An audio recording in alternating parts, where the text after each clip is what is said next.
Kilat News Updates.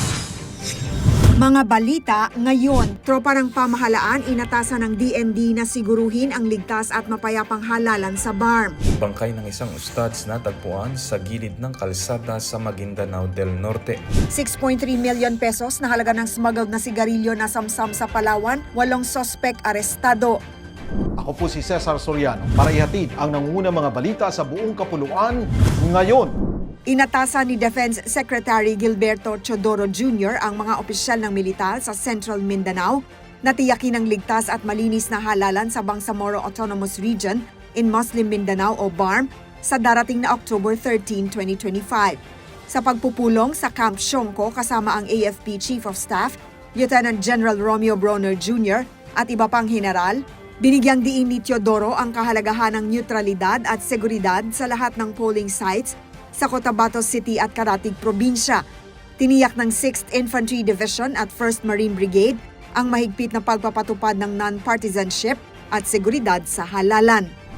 Wala ng buhay nang matagpuan ng isang ustads o maestrong Muslim sa bahagi ng Sitio Tampat, Barangay Taviran, Datu Odin Sensuat, Maguindanao del Norte nitong Lunes, Setyembre 8. Kinilala ang nasawing ustads na si Abo Sadid Landasan, mudir ng Madrasatul Al-Nur Al-Islami ng Purok 7, Barangay Lawili, Alyosan at residente ng Pikit North, Cotabato.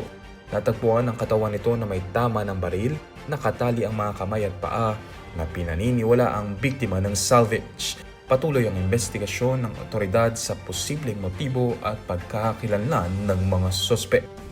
Nasabat ng mga tauhan ng 2nd Special Operations Unit Maritime Group, katuwang ang Balabac Special Boat Crew at Rio Tuba Maritime Law Enforcement Team, ang mahigit 6.3 million pesos na halaga ng smuggled na sigarilyo sa operasyon sa karagatang sakop ng Barangay Malihod, Bataraza, Palawan nitong September 8. Huli ang 8 suspect kabilang ang boat captain habang nagbabiyahe ng 380 na mga kahon ng walang kaukulang permit at health warning na mga sigarilyo. Ayon sa pulisya, malinaw itong paglabag sa Anti-Agricultural Smuggling Act, Graphic Health Warning Law at Customs Modernization and Tariff Act. Ang mga suspect at ebidensya ay dinala sa Balabac SBC para sa tamang disposisyon.